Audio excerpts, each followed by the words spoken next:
चलिए बच्चों, हम लोग स्टार्ट करते हैं अपना not for profit making organisation.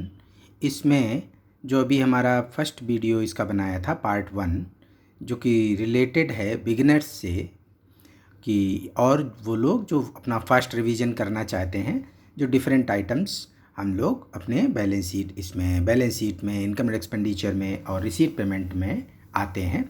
इसकी पूरी आपको डिटेल्ड प्लस उसको कैसे शो करते हैं, किस पर्टिकुलर बुक में या फाइनेंशियल स्टेटमेंट में हमारा जाता है, वो आपको इसमें बताया गया है।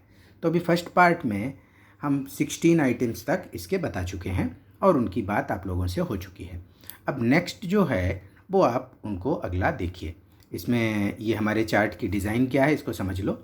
यहाँ पे पर्टिकुलर्स हैं कि वो पर्टिकुलर अकाउंट या जो भी हमारा ट्रांजैक्शन हुआ या एक्टिविटी हुई वो दे रखी है। इसके बाद whether it is recorded in receipt payment, income and expenditure और in balance sheet, it is given.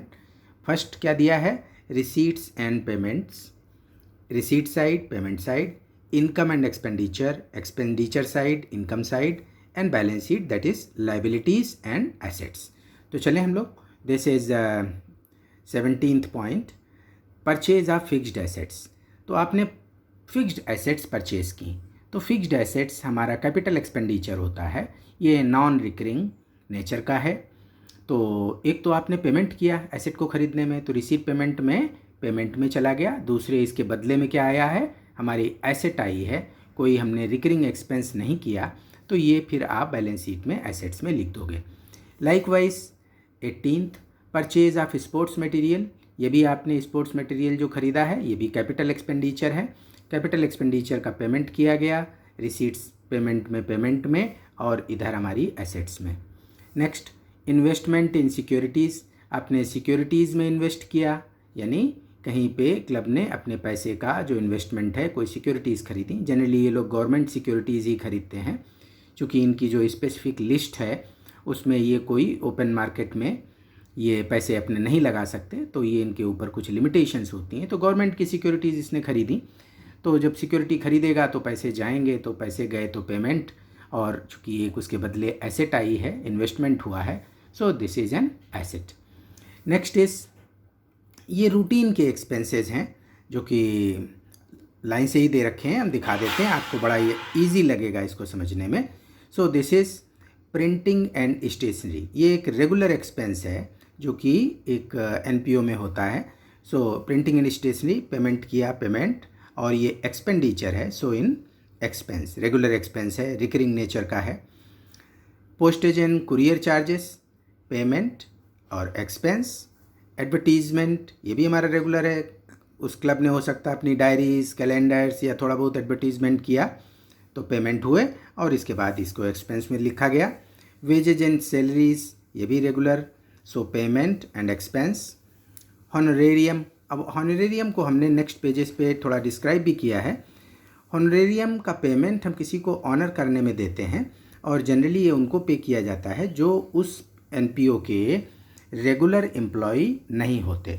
तो कोई एक्टिविटी हुई, कोई कल्चरल प्रोग्राम किसी ने किया, उसको ऑनर के तौर पे उसको कुछ दे दिया गया, तो ये भी हमारा एक तो पेमेंट होता है, आप पे करते हैं किसी को, और दूसरे ये एक्सपेंडिचर में ट्रीट होता है।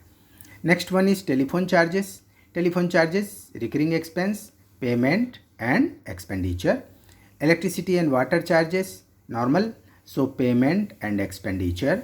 रिपेयर्स एंड रिन्यूअल्स, तो हमारी रिपेयरिंग, रिन्यूअल्स ये भी क्लब्स में बराबर चला करते हैं, कोई भी एक नॉन प्रॉफिट ऑर्गेनाइजेशन है, तो यहाँ पे भी हमारे पेमेंट्स, तो पेमेंट में लिखा गया, और बीइंग ए रेगुलर और recurring expense, so recurring. Upkeep of playground, upkeep का मतलब होता है उसकी देख रेख रखना, उसका रख रखाव रखना, so this is termed as upkeep of playground. So this is also regular, payment made, payments और expense. Next is conveyance charges. Conveyance charges is also an expense, payment and expenditure. Next one is subscription for periodicals.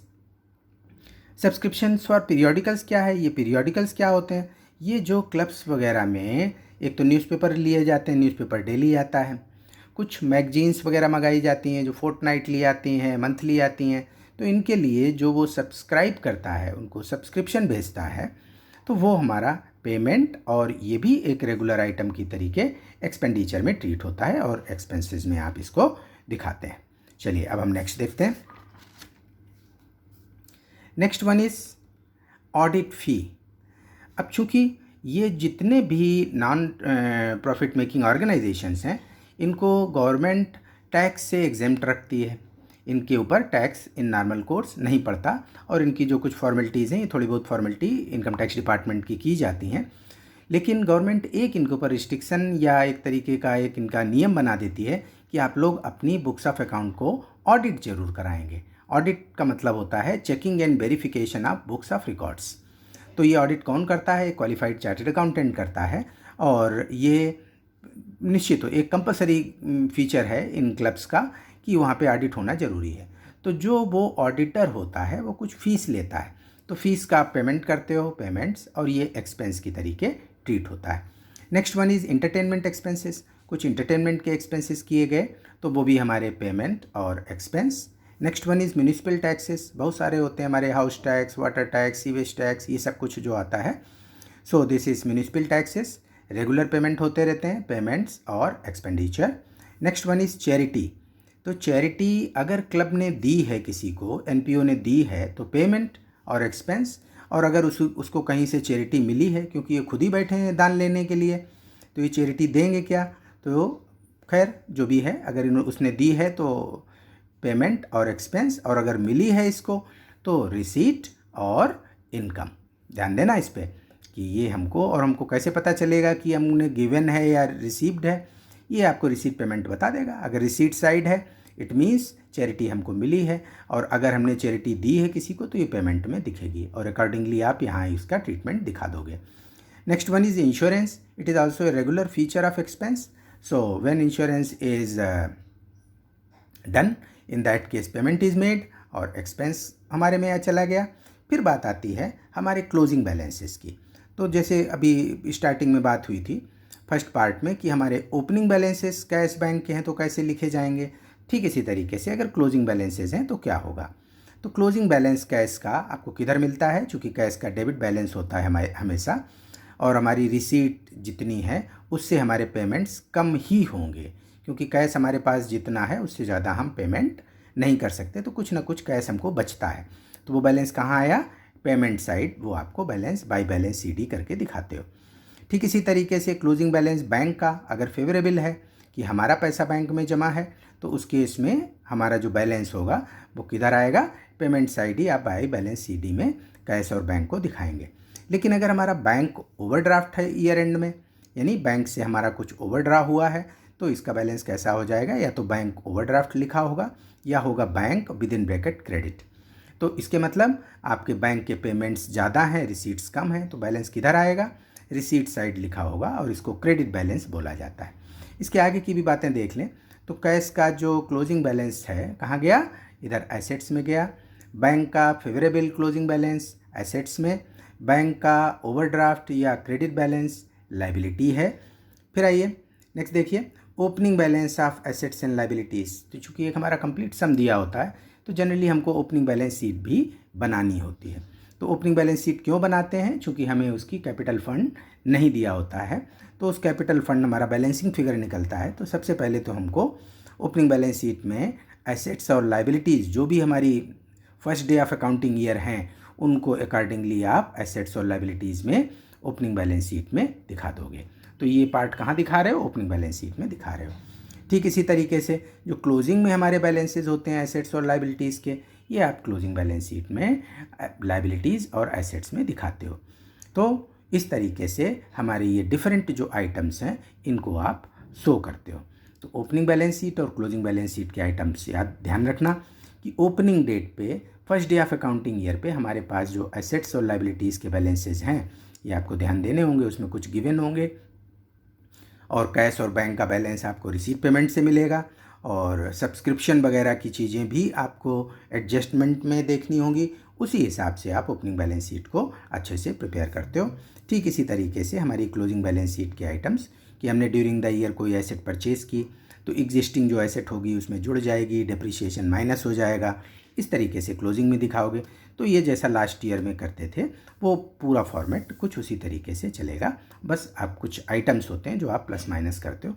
तो ये हमारा part था 37 points तक। अब इसके अलावा कुछ 2-3 डिफरेंट इश्यूज़ हैं जो बड़े पिकुलियर आइटम्स हैं और उसमें बच्चों को दिक्कत होती है, वो हमने और बताए हैं, वो भी इसी के साथ में आपको डिस्कस कर देते हैं।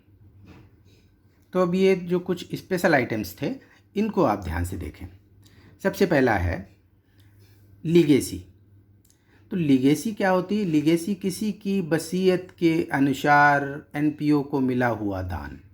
तो ये दान उसको कब मिलता है? After the death of that person, क्योंकि तभी उसकी जो विल है वो एक्टिवेट होती है। जब वो विल उसकी एक्टिव होगी तो उसी के अकॉर्डिंग प्रॉपर्टीज़ का डिस्ट्रीब्यूशन किया जाएगा। तो अगर उसने लिख रखा है कि भाई इस एनपीओ को इतना हमारी प्रॉपर्टी से हमारी इनकम का हिस्सा उसको दिया जाए, तो ये लीगेसी में कंसीडर करता है वो क्लब, और लीगेसी बोलते हैं इसको।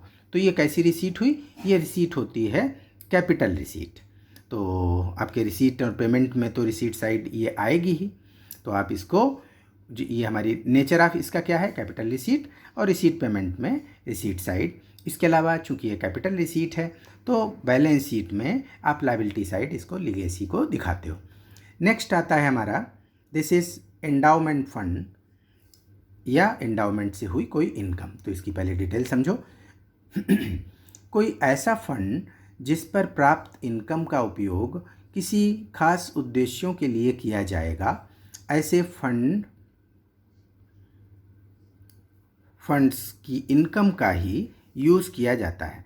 अब इनमें एज इट इज़ वो फंड की अमाउंट कभी यूज़ नहीं होती। इसमें उस फंड पे जो भी हमको इनकम जनरेट हुई है only that amount of income is utilised. तो अभी हम आपको इसका एग्जांपल भी बता रहे हैं। तो इसमें देखिए, तो एंडाउमेंट फंड या एंडाउमेंट फंड से हुई कोई इनकम है तो वो कैपिटल रिसीट ट्रीट की जाती है, और रिसीट पेमेंट में ऑब्वियस है आपको रिसीट साइड ही दिखाना होगा क्योंकि पैसा ये हमको मिला है, और बैलेंस शीट में लायबिलिटीज़ में क्योंकि ये कैपिटल रिसीट है तो इसको आप उसमें दिखाते हैं। इसका एक एग्जांपल आपको हमने इसमें नोट किया है, थोड़ा देखो कि अगर मान लिया टाटा सन्स ने 10 करोड़ आईआईटी को दिए और कहा कि भाई इसके जो भी इंटरेस्ट इनकम हो उस इंटरेस्ट इनकम का यूटिलाइजेशन आप करिए जेआरडी टाटा अवार्ड के नाम से, और जो हर साल 5 स्टूडेंट्स को आप उसका पेमेंट 5-5 लाख रुपए या 2-2 लाख रुपए कुछ भी आप उनको दीजिए।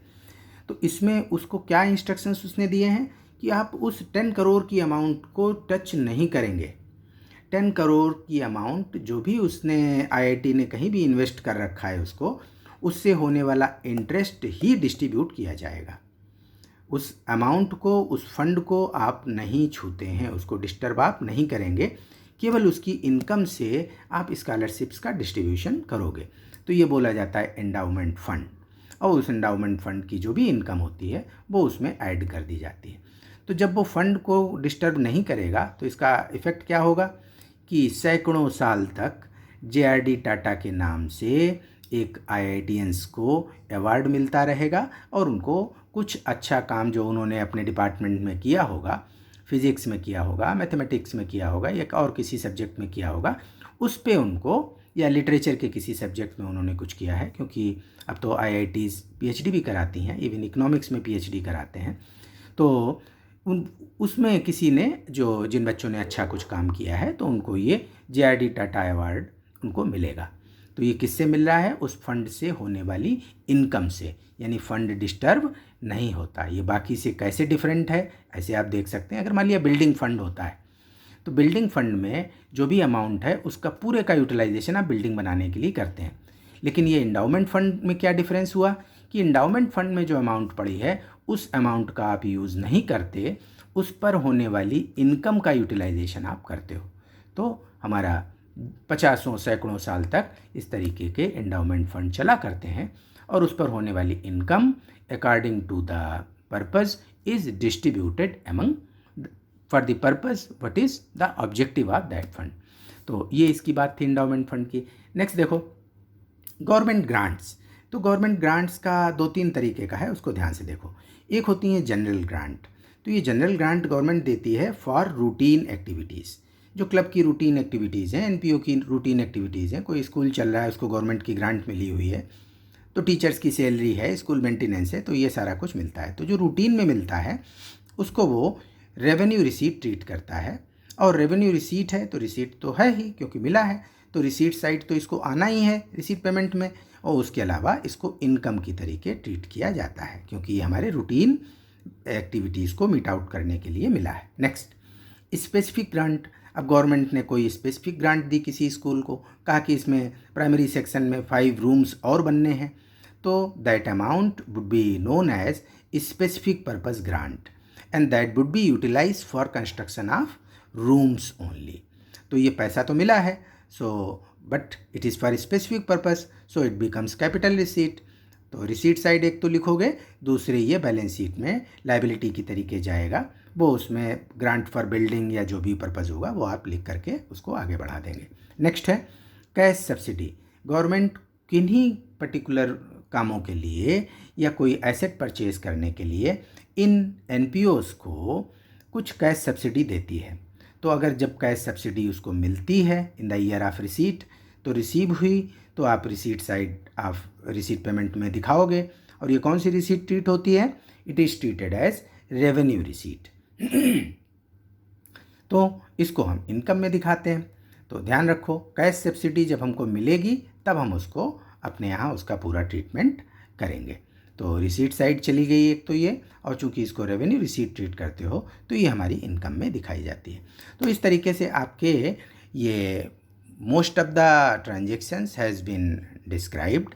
तो इनके आप कॉलम्स देखिए, इसका नेचर देखिए, और हम समझते हैं ये आपके लिए बड़ा सफिशिएंट होगा। और इसको मन लगा के बार बार रिवाइज करिए, जितना आप रिवाइज करोगे उतना अच्छे से दिमाग में बैठेगा। तो आप उन चीज़ों को जैसे ही देखोगे वैसे ही समझ जाओगे कि एक तो हमको पहले क्या देखना है कि हमें रिसीव हुआ कि पे किया, और जब देख लिया कि ये रिसीव हुआ तब फिर अगला क्या सोचना है कि ये कैपिटल रिसीट है कि रेवेन्यू रिसीट है। अगर कैपिटल रिसीट है तो ये लायबिलिटीज़ में चला गया, अगर रेवेन्यू रिसीट है तो ये इनकम में चला गया। ठीक इसी तरीके से अब आप देखते हैं कि आपने ये पे किया है कुछ, तो जब पेमेंट करते हो तो पेमेंट भी इन्हीं दो तरीके का होता है, या तो कैपिटल एक्सपेंडिचर होता है या रेवेन्यू एक्सपेंडिचर होता है। If it is a capital expenditure then it would be shown in asset side of balance sheet, क्योंकि उसके अगेंस्ट में कोई हमारी एसेट तैयार हुई है। और अगर ये रेवेन्यू एक्सपेंस है तो इनकम एंड एक्सपेंडिचर अकाउंट में एज एन एक्सपेंडिचर दिखाओगे। तो ये चीज़ें खूब ध्यान से पढ़िए और इसी के हिसाब से अपने सब क्वेश्चंस का आंसर्स का कंस्ट्रक्शन करिए। और ये अप्रोच या ये डिज़ाइन अगर बढ़िया लगी हो तो इसको सब्सक्राइब ज़रूर करें और लाइक ज़रूर करो। चलिए भाई, नेक्स्ट अब वीडियो आपका अगले कुछ पिक्यूलियर फीचर्स या और जो दूसरे चैप्टर्स हैं उस पे बनाते हैं। ठीक है बालकों, थैंक यू।